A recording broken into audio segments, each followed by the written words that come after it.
Hai guys, selamat datang di videonya Diera Natania dan gue lagi di Korea. Sebenarnya ada satu video lagi yang gue buat sebelum ini, tapi gue nggak tahu itu tayang atau enggak karena bikinnya tuh rada-rada susah gitu kan. Jadi nggak tahu, ntar lihat aja pas edit apakah itu bisa diupload atau enggak. Jadi kalau video itu tidak diupload, berarti ini adalah video pertama gue di Korea. Begitu. Jadi gue totalnya tuh 14 hari di Korea. Dan untuk teman-teman yang udah follow Instagram gue mungkin tahu kalau gue ke Korea tuh untuk hair transplant. Dan satu video fullnya itu akan dibuat terpisah. Jadi kalau kalian tertarik boleh dinonton aja video yang itu. Dan gue tuh sebenarnya ke Korea sama sepupu gue, tapi dia cuma stay di sini 11 hari dan sisanya gue sendirian. Dan karena dia udah pulang kemarin, jadi gue mau jalan-jalan hari ini. Karena ada satu tempat yang gue sebenarnya penasaran banget di sini dan belum sempat kesana kemarin waktu sepupu gue masih ada. Jadi mumpung sekarang lagi sendirian dan gue bebas bergerak kemana aja, jadi ya udah kita mau kesana hari ini. Sekarang gue udah selesai make up kecuali pakai lipstick karena gue mau sarapan dulu. Gue sarapan telur dan ini gue beli di 7-Eleven Korea guys. Jadi di Korea itu 7-Elevennya banyak banget jual kayak sate-satean gini, terus banyak yang buy one get one gitu loh. Kemarin malam gue udah beli satu, makanya dapet satu lagi. Terus gue juga udah bikin teh, cuma gue punya sedikit masalah dengan teh di Korea karena di sini kebanyakan tuh corn tea atau teh jagung ya. Sedangkan gue tuh suka teh yang agak pahit, yang kayak Earl Grey, yang English breakfast. Tapi kalau corn tea ini, dia tuh menurut gue wanginya aja kenceng, tapi kalau dari segi rasa dia nggak ada pahit-pahitnya gitu loh. Cuma ada kayak rasa-rasa jagungnya aja sedikit. Jadi gue tuh kadang-kadang kayak gue butuh teh yang agak pahit gitu. Dan gue bikin telur rebus karena gue stay-nya di Airbnb bukan di hotel, jadi ada kitchennya, bisa bikin telur rebus. Dari kemarin gue tuh udah pergi ke sana kemari, terus gue pengen banget bikin vlog kan sebenarnya. Jujur agak susah ya kalau misalnya bawaannya banyak. Jadi semoga hari ini aman ya bikin vlognya. Dan sekarang Korea tuh cuacanya lagi sangat-sangat aneh menurut gue. Karena kemarin itu sempet sampai salju, terus tiba-tiba hari ini 22 derajat. Kebetulan karena gue memang beli trench coat ini di Korea baru beberapa hari lalu, jadi ya udah langsung dipakai aja. Karena kalau pakai coat panas banget sih. Lalu karena di sini nggak bisa pakai Gmaps, jadi kita harus pakai Naver. Busnya 15 menit lagi sampai, jadi mari kita keluar.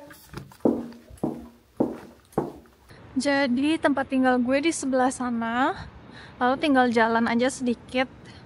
Bus stationnya ada di sebelah sana. Harusnya sih keburu ya, masih 5 menit soalnya. Dan benar-benar cuacanya tuh kayak panas guys. Panas banget.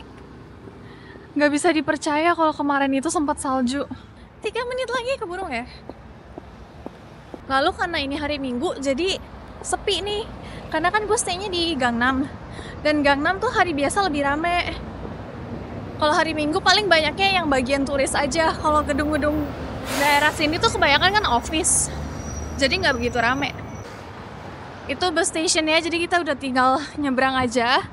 Dan 2 menit lagi nyampe katanya. Kita bus yang 741.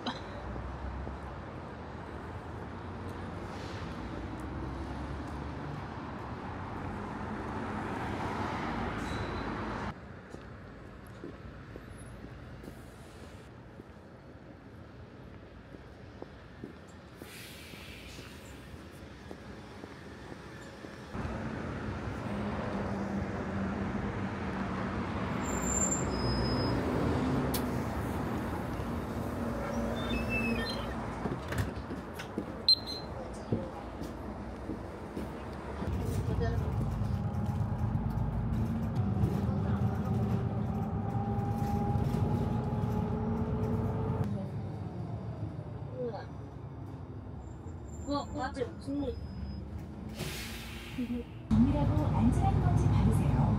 동문역 1번 출구 바로 앞 세남병원.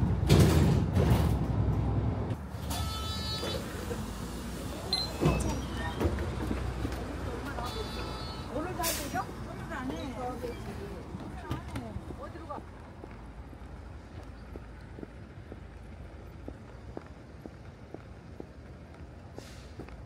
Oke, jadi ini di sebelah kanan katanya udah pintu masuknya.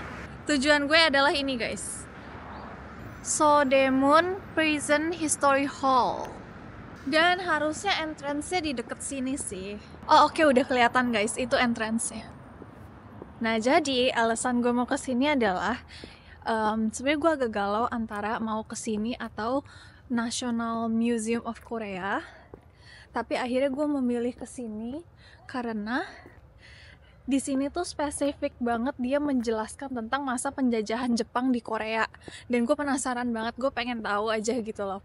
Nah kalau yang National Museum of Korea, dia tuh menjelaskan sejarah Korea dari awal ada sampai sekarang gitu. Jadi nggak spesifik tentang Jepang. Sedangkan gue pengen tahu spesifik tentang Jepang kan. Wah guys, udah kelihatan dari luar bangunannya masih bagus banget ya. Karena memang dia belum selama itu sih. Jadi makanya masih kelihatan kokoh banget. Dan ini adalah bangunan yang dibangun sama Jepang katanya waktu masa penjajahan Jepang. Kita mau ke tiketnya, ada di sebelah sana. BTW, menurut gue ini menarik banget. Korea tuh banyak banget pakai bricks guys, bata kayak gini. Sedangkan kalau di Jepang tuh gue jarang banget lihat, bahkan hampir nggak ada. Setahu gue soalnya bricks tuh kayak lebih ke negara-negara western gitu loh. Sedangkan di Korea tuh ternyata pakai bricks. Even kemarin gue ke palace-nya mereka aja tuh ada pemakaian bricks dan itu unik banget. Jadi kita lagi ada di sini.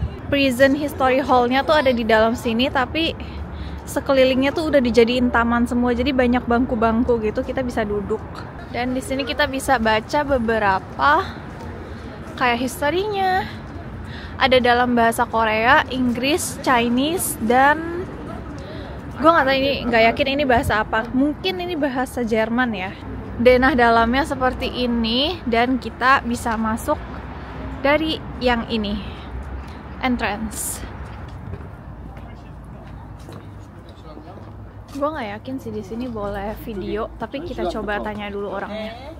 Harganya satu orang 3.000 won untuk adult. Jadi sekitar 30.000 rupiah. Oke, tadi kita masuk dari sana, loketnya di sana. Tadi gue udah beli tiketnya, harganya 3.000 won atau 30.000 rupiah aja. Bahkan kalau yang National Museum of Korea itu gratis loh guys, dan itu lebih besar lagi dari ini. Sangat recommended deh. Dan ini denahnya, jadi nanti gue akan muter sesuai dengan angka yang tertera. Nomor 1, nomor 2, nomor 3, 4, 5, dan seterusnya. Kemudian di sebelah sini tuh ada sedikit historinya. Jadi ini dibangun tahun 1908 sama Jepang dan dipakai sebagai prison itu selama 80 tahun guys. Dan selama 80 tahun itu memang ini kan dikendalikan oleh Jepang. Dan memang sengaja dibangun bentuknya tuh seperti apa ya? Seperti kaki laba-laba gitu loh. Supaya bagian watchman ya, atau bagian yang berjaganya itu bisa melihat ke semua arah secara menyeluruh gitu kan. Dan prison ini tuh dipakai untuk orang-orang Korea yang anti Jepang dulu. Jadi ditangkep-tangkepin dan dimasukin ke sini semua di prison gitu loh, selama bertahun-tahun. Nah tapi setelah tahun 1945 ya, sama seperti Indonesia kan, akhirnya Jepang keluar kan, Jepang kalah sama Amerika, terus keluar kan dari negara kita juga. Dan setelah itu ini masih dipakai, tapi dia ganti-ganti nama berkali-kali gitu. Jadi mari kita lihat dalamnya ya.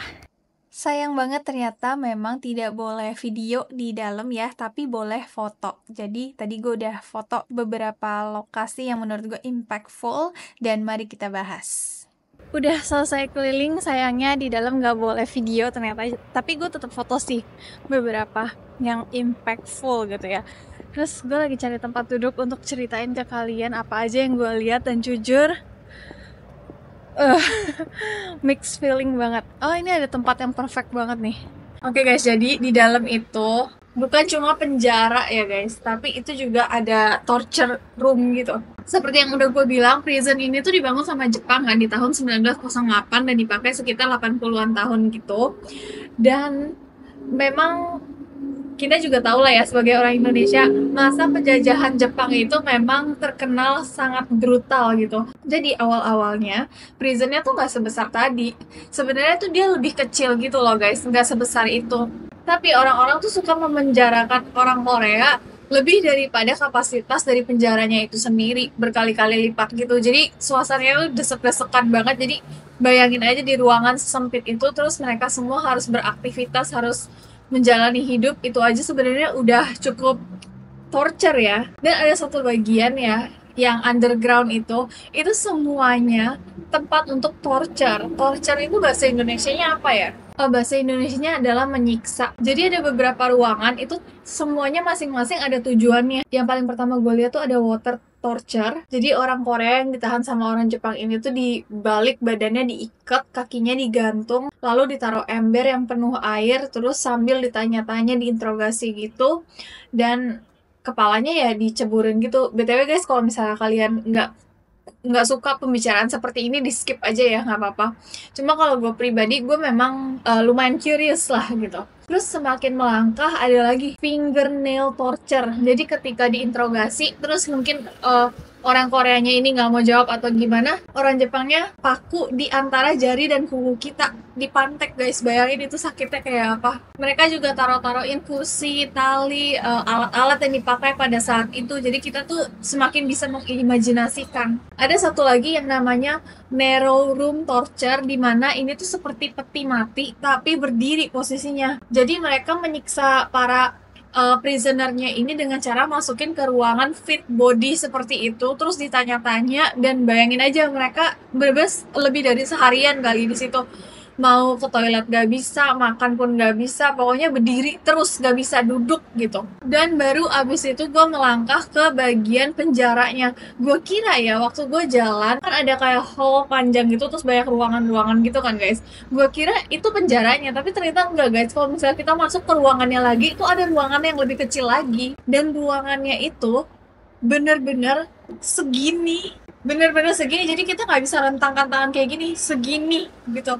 Terus mereka nggak dikasih cahaya matahari sama sekali. Mereka cuma boleh kena cahaya matahari itu sehari sekali doang. Jadi memang sengaja nggak dikasih lampu. Sampai ruangan ini saking gelapnya, itu dikasih dengan nama ink room. Ink kan tinta ya, tinta hitam, dan ruangan tinta hitam. Kemudian nggak sampai di situ aja, mereka juga dipaksa untuk kerja.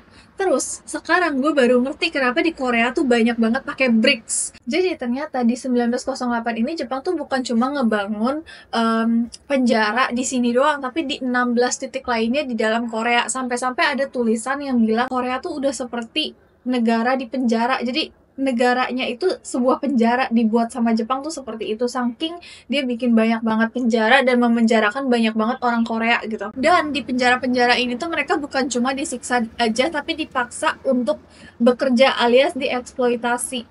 Nah, dieksploitasinya itu jam kerjanya dari jam 10 sampai 14 jam. Lalu di setiap prisonnya itu mereka tuh punya hasilnya masing-masing. Kayak contohnya kalau di prison yang sekarang gue datang ini, mereka tuh menghasilkan baju, pakaian, kain seperti itu. Jadi kayak clothing gitu. Dan dipaksa kerja selama 14 jam untuk membuat kain-kain yang akan dipakai di seluruh Korea gitu kan. Kalau di tempat lain, seperti contohnya nama tempatnya itu di Gyeongsang, itu mereka memproduksi batu bata, dan dengan mereka mengeksploitasi orang-orang untuk membuat batu bata untuk nantinya dikirimin ke seluruh Korea dan dipakai sama prajurit Jepang, ya udah pasti costnya murah banget dong dibandingkan dengan kita pakai semen atau batu-batu lainnya lah gitu. Makanya masih bisa kita lihat sampai sekarang.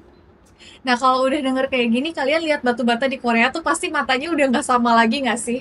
Kemudian ada beberapa lokasi eksekusi ininya juga, tapi memang itu nggak boleh difoto maupun video, jadi ya udah gue nggak ambil. Dan mereka juga ternyata punya penjara untuk perempuan, jadi terpisah gitu penjaranya, cuma memang tidak sebesar penjara laki-laki. Jadi itulah perjalanan singkat gue di Sodaemon Prison History Museum ini, dan menurut gue ini menarik banget sih.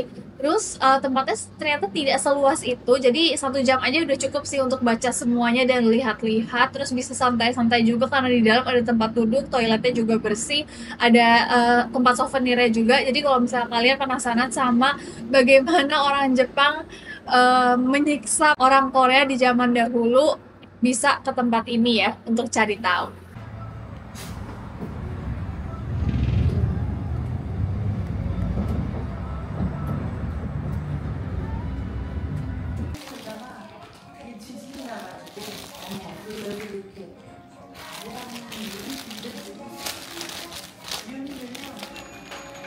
하는데 크질 않아가지고 그랬더니 3일을 굶겼대.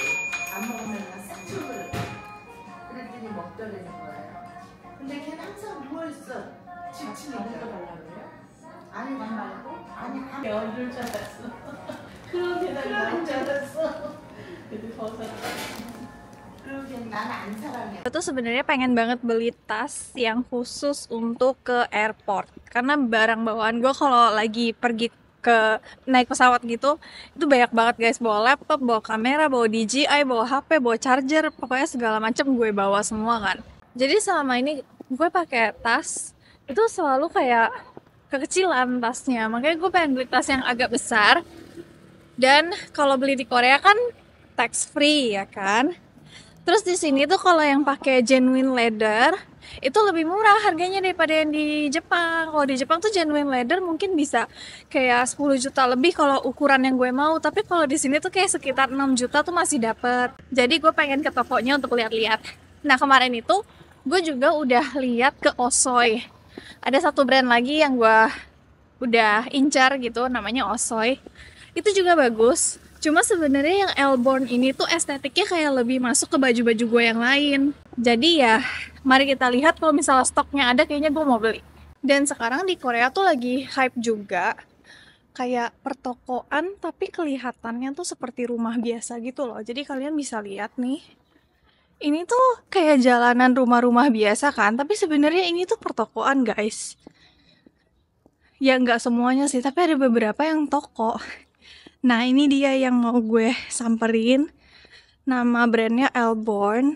이 가방을 내가 2년 이 가방 아니어도 이런 가방은 필요해서 50만 원 가방을 살 수도 없잖아. 그래서 한 50만 원 주고 샀어.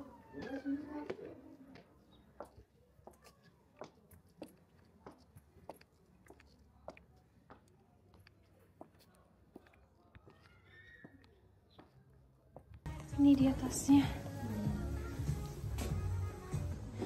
Perfect banget untuk travel bag karena dia muatnya banyak banget tuh. Dari samping kan kelihatan luas ya. Cuma yang gue mau bukan color ini.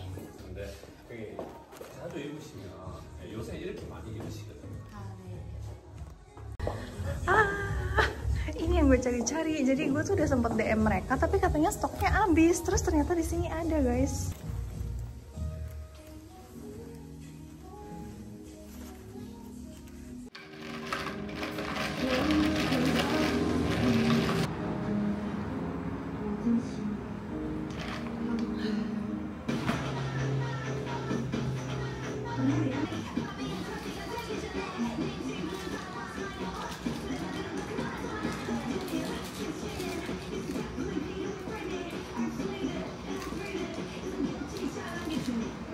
Tada, udah sampai rumah lagi guys. Dan sekarang sekitar jam berapa ya? Jam 5 deh kayaknya. Dan seneng banget udah sampai rumah karena memang hari ini gue gak mau keluar sampai malam banget gitu.